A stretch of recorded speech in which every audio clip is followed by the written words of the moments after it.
Hey, good morning, everyone. This is Jessie Tatter over at DealerFire. I am an account manager. I work out of the Oshkosh office. We're going to get started this morning. I've got Brock with me as well. Hi, I'm Brock. I'm also an account manager. I work out of Madison, actually. Um, we basically want to just do a rundown of what we experienced at Digital Dealer. This is the first Digital Dealer that Jesse and myself have attended, so we had some new things to learn and got a good feel for what was going on. We're also going to share a couple notes from several of the keynote speakers that we listened to on this trip. Also, just wanted to jump in. If anyone has any questions at any time, there is a quick console on your right-hand side, and you can just type right in there, and we will respond to you directly. Otherwise, if there's any questions we can't answer or don't have time to answer, we will follow up with you directly after the session, or your account manager will. All right, so let's get started here. Hoping everyone can see the screen. All right, so some of the big themes at Digital Dealer were be different, be better, all around in terms of customer service, in terms of how you market to people, in terms of your corporate culture at your dealership. These were all very important things that were covered consistently and continually throughout the entire process. And then as far as services and products, responsive was definitely a buzzword at Digital Dealer. And then just in general, vendor service. We talked to different vendors, we talked to different clients and potential customers, and we got good feedback on from people who know DealerFire, what they like about us, people who just met us, what they've heard about us, and so on. So we'll show you a quick. We got some pictures of our DealerFire tribe. I'm going to explain a little more about what tribes are in the coverage I do for Seth Godin, who was the first keynote speaker. This is several of our employees, a couple clients, a vendor, and we had a great time, and we really enjoyed this camaraderie that we shared with everyone. So the first one I want to discuss with you is Invisible or Remarkable by Seth Godin. So basically, Seth Godin has been working in the industry for many years. He was a VP of marketing at Yahoo for a time, and he has great experience with looking at marketing in a different way. One thing that he noted was that advertising is kind of the old way of doing things, TV campaigns, trying to throw the widest net possible, whereas effective marketing is being able to target more specifically your clients and not just do it with annoying ads, but do it so that you create something that they actually want to consume. That brings me to the next point of permission marketing. Essentially, what Seth said about permission marketing is that you create something that allows your potential customers to consume your marketing without thinking that they're being marketed to, essentially. Providing something of value to them that isn't just an ad. And that goes right into what DealerFire does with content, blogs and press releases. We're creating valuable content that may not necessarily be something that you can attribute every single lead to, but it definitely increases your traffic, it increases your relevance, it increases your brand awareness and the way that people view you across the web. So race to the bottom pricing, this is something that I'm sure most dealers are aware of. Everybody's cost cutting and undercutting each other, and Seth had a theory that that's definitely not the best way to go, because the problem with it is that you may eventually win that battle, but you're not making any money in the process. So he was looking at differentiating yourself beyond just low prices. And that goes to the connection economy versus industrial economy. Again, in the industrial economy is the old-fashioned, where everybody in 1970s went to Sears and everybody got every product there. Rich and poor, you got your jeans, you got your washing machine, your lawnmower, everything. The connection economy is much more what we've moved into now. Sites like Etsy or DollarShaveClub.com. These are all sites that cater to specific markets and have, they look at developing what Seth called tribes, essentially people with common goals, common interests. Marketing to those specific groups is much more effective because you can tailor your marketing and you can make it appeal to them in other ways that's not just, I want to buy a razor, but they enjoy the Dollar Shave Club, the culture that they present in their ads and on their website and in their products and services in general.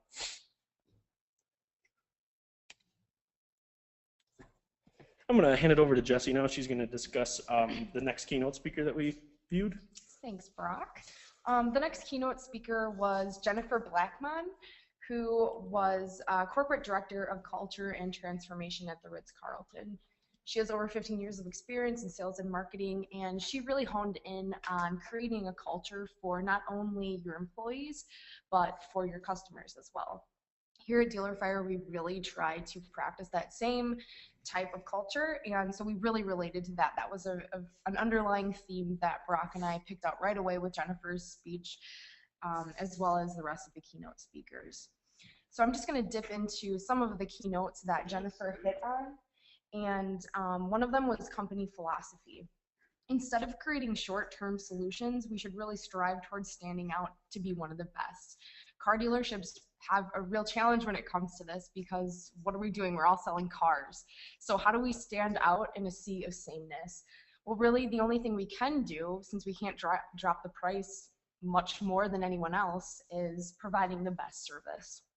So really showing who our employees are and giving that experience to every customer that walks in the door.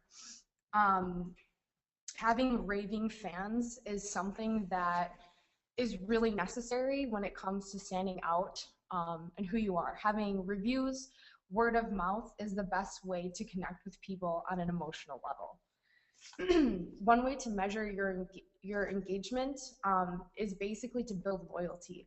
Instead of measuring on satisfaction, we do want to measure on engagement. How often are people coming to see us? Are they coming to the same dealership? Are they buying from the same dealership no matter the price, the location, the competition? That's the point. We want to build that loyalty versus satisfaction.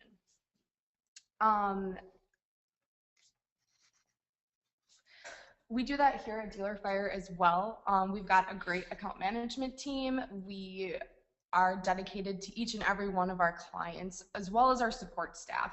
One of the things that we are really noted for is having one of the best support staffs in the industry. We answer the phones, we get your problem solved immediately, and so that's something that really stood out to Brock and myself. One thing that Jennifer also really noted on was directing your company culture.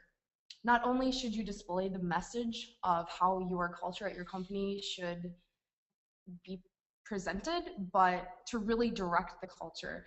So the Ritz-Carlton Hotel does this by providing a motto to all of its employees. The motto used to be ladies and gentlemen serving ladies and gentlemen, and that's something that they internalize at all times. It soon switched to ladies and gentlemen working with ladies and gentlemen, and this is because based on studies that the Ritz-Carlton did, you really need to treat your employees even better than your customers. You can only treat your customers as well as you're being treated. So great service really starts at home. If there's something going on internally at the dealership or at any other company, it's going to slip through the cracks and it's going to affect your service and your customers at some point or another. So it's really important that everyone's happy or as happy as they can be. At DealerFire, again, we can really relate. We do quite a bit of employee bonding. We've got some ski trips that we do every year, a camping trip. We just started a volleyball team last night, got a softball team. We've been known to have a few Nerf wars in the office. And we also do a couple community things that we can be passionate about, like providing our Humane Society, our local Humane Society with a website as well as the homeless shelter. Not to mention our office is a pretty fun atmosphere. So that's just something that really stood out to us too. And one other thing I wanted to touch on regarding Jennifer's speech is just the way in which they practice their culture. They've got a list of gold standards that everyone at the company follows. They have an actual physical card that everyone carries around, and it lists out the gold standards that they are to follow by every single day. And they do this because the employees want to do it. They want to be there. You can only make employees do things well if they want to do it. So bottom line, if you're not treating your employees well, then you've got a problem at hand. Yeah, and to add to that, exactly what Jessie and taking from Jennifer's speech was that your employees are only going to treat your customers as good as you treat your employees. And with that, Jennifer gave a couple numbers that actually it was an American Society. It was a national poll on why employees left a dealership or organization, just an organization in general. 9% left for competition, 10% left for personal reasons, 14% left because of product dissatisfaction, but 67% left because of an attitude of indifference on behalf of one person in the organization. So one bad apple can actually really spoil the whole lot. So you need to you can't really force your employees to be a certain way. It's a culture that you have to develop, and you have to hire on the people that are passionate about that group vision that you have. Right. So that being said, who you bring into your organization is the most crucial decision and can really make or break your success. You really need to be hiring people that have talent to serve others and want to serve others. One other thing I wanted to mention regarding the gold standards that Jennifer Blackman discussed was there are 3 steps of service, and I think any company can really relate to this. The first one was greeting people in a warm and sincere manner. I think a lot of times this is very easily underutilized, just by making eye contact, using someone's name, and just being observant with them can really have that emotional impact on someone and help them relate to you and your service a little bit better. The second step was anticipation. So again, being observant and trying to fix any unexpressed wishes and needs. So just kind of honing in on why they might be there, what you're anticipating that you can provide to them, and just being on top of the ball, ready to jump to the next level and fulfill any wishes that they may need. Finally, the last step is a fond farewell. Much like the greeting, make eye contact, be personable, and always say thank you. And really, all of that is encompassed in having employees who are authentic and genuine in their dealings with coworkers and their dealings with customers across the board. They can fake it. Some people are really good at faking it, but they can only fake it so long. And then one day they're going to have a bad day. They're going to break. Something bad is going to happen. So you need to have them involved and wanting to be at work, wanting to do their job to the best of their ability every single day. And the more they want that, the better you're going to look to your customers, and the more likely you're going to have repeat customers. Just wanted to close Jennifer's quick speech with this adorable picture of Joshy the giraffe, which was a cute story that Jennifer shared. They had a guest at the Ritz-Carlton that had a small child. They lost Joshy the giraffe, and the child was very upset about it. He was in tears. The hotel did everything they could to find Joshy, but Joshy was not to be found. About a week later, they found him in the laundry and decided, hey, we need to make it up to the kid because he's sad and Joshy's important to him. So they took Joshy around the hotel on golf carts and obviously here by the pool, and they sent these pictures to the guests saying, hey, this is Joshy. Sorry, I just kind of wanted to hang out at the Ritz-Carlton a bit longer, and I didn't mean to make you upset, but I'll be home soon. And then they sent Joshy back. And this actually made national news, and there was a press release that was launched and got quite a bit of traffic on there. So just the little things that count like this that can make you stand out as a brand, it really has an impact, and it's adorable. So. And these were something that Jennifer termed wow stories, different things that happen at their hotels where people go above and beyond to make their customers as happy as possible. Not just returning this Jeffy the giraffe, but Joshy the giraffe, but going around photographing it, really making it great for the family and the child who lost the toy. Those things are really great.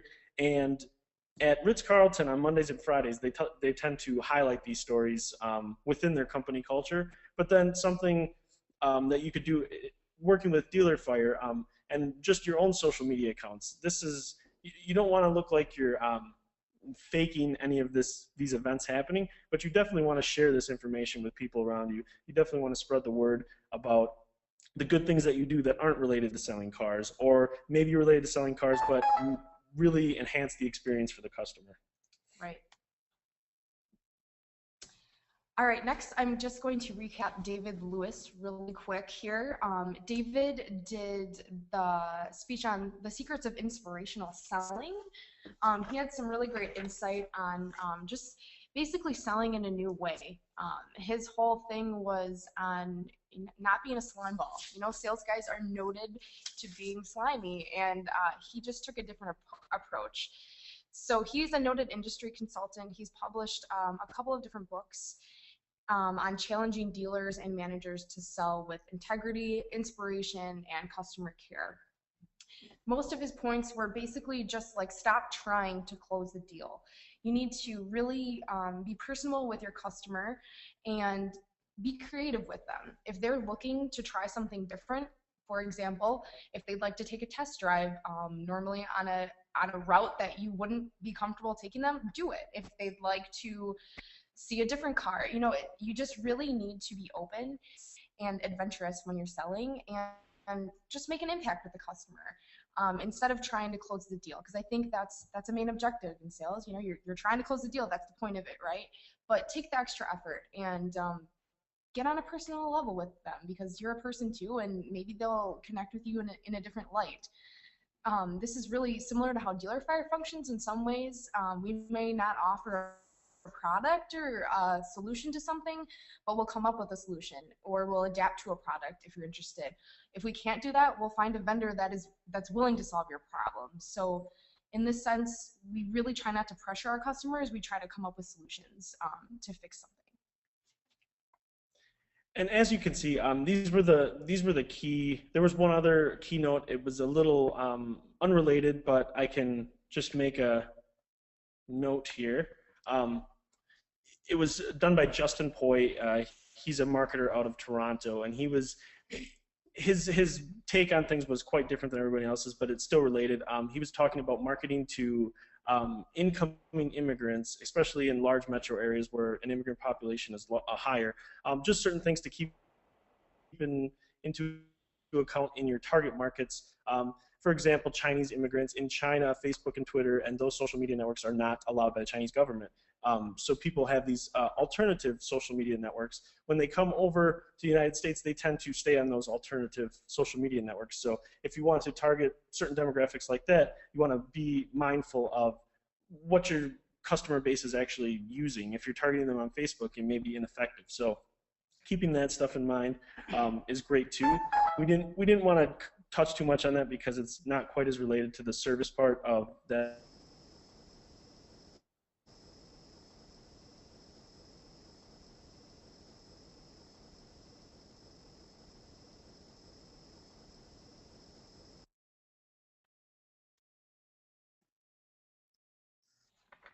Okay. Sorry about this, some technical problems here. We're trying to get this fixed. We'll be back with you in 1 second here.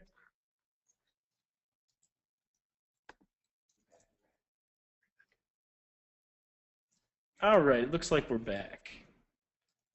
So, I apologize for this. Bear with us here. All right, and then we have this great little picture of Leif. He's our VP of web services, and he was talking to a customer here, and this is Gary. We'll introduce him to you a little bit later at the end of the presentation here, but just a clever little thing. This is how important customer service is to DealerFire, and he's showing you that huge fish that he caught, you know. So to continue on, the major buzzword that was at Digital Dealer was responsive. A couple different vendors were showing responsive websites. DealerFire was one of the few that was able to demo our live sites. We have at least 60 responsive sites out there on the web, live, getting leads, getting traffic, putting content on them, everything like that. Other vendors were showing pre-recorded demonstrations, things like that. So it was good to be ahead of the game. Definitely riding the top of the wave. We were definitely in the front of the pack. I keep using all these wonderful words for you. But DealerFire responsive websites are not just a responsive website in terms of adjusting to the screen size. By now, you may have heard responsive and adaptive are two solutions to adapt to different screen sizes. We prefer responsive. It works smoother. It works on all different screen sizes, and any updates we do can be done globally. But the way that our responsive websites are laid out, we didn't just take the old website model and make it responsive to different screen sizes. We went in and we looked at really big e-commerce companies that are very successful, like Nike.com, Rolex.com, and of course Amazon.com, and looked at how they laid out their product pages, how they did their calls to action, and their lead process, and we took that into account when developing our responsive platform. People shop online at e-commerce sites every single day. They may shop for a car once every couple of years. So we came up with a solution. They're looking at Amazon.com every single day. They're used to that system. They're used to how it works, how it functions, everything like that. Why make them, take them out of that comfort zone when they go to shop for a car online? Why not replicate that and make it something that they're comfortable with, something that's easy to read? And this relates right back to the keynote speakers. Treat a customer like they know what they're looking for. They know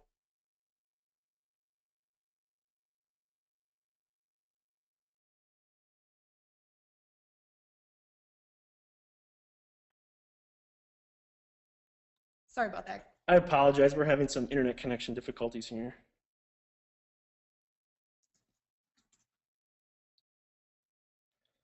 But to continue, I'm not sure how much was missed here, but our responsive platforms are based on big e-commerce sites like Nike.com, Amazon.com, and we want to keep that comfortable feeling that people have where they're shopping online every day at these sites.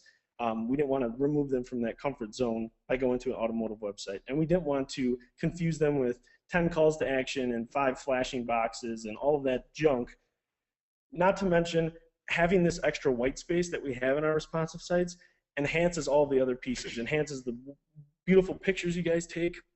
It enhances the call to action. They know there's one button, one call to action. I'm interested in this vehicle. This is what I click. I don't have to decide if I want to do 10 different things and then maybe leave and not submit a lead at all. Right. Just to jump in here too with Brock, our responsive platform is just really something that we're very proud of. We will be providing a white paper study to follow up with this Prezi, just kind of reiterating how our platform came to be, what we did our research on, and why our design components look the way that they do, and how they are designed to help in conversion. I want to confuse our customers by sending them all of these calls to action on VDPs and SRPs. We develop them to be pretty simplistic, and we don't want to make our consumers have to guess on how to use the site. They already know how to use the internet and other websites, so why make it more difficult for them? That's just going to make them angry and move on to the next website that's easier to navigate. So again, responsive platform, and you'd like to see examples, your account manager would be more than willing to set up a quick demo with you, show you some examples. I think most of the people on here are familiar with our responsive platform, but definitely something to check out if you have not seen any, as well as the white paper study to just give you a bit more insight on how those look and the design components. So essentially, our national sales director, Christian Salazar, was able to do, he got to do a session, and it was packed wall-to-wall, standing room only, and we actually wanted to share a quote from one of our clients who attended Christian's session.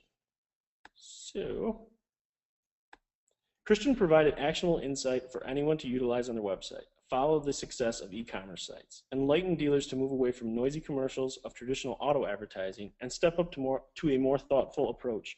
Your customers are more informed. Treat them that way with good content, clear call to action, and let the vehicle sell themselves with great photos. Definitely what's trending in the digital marketing industry. Conclusion, DealerFire is ahead of the curve in automotive digital marketing. So we have an overview here. We have a link to the white paper study. We're gonna send these along, so no worry about writing them down or anything. I just wanted to show you. And then Christian also wrote a blog on driving sales with this. Unmuted.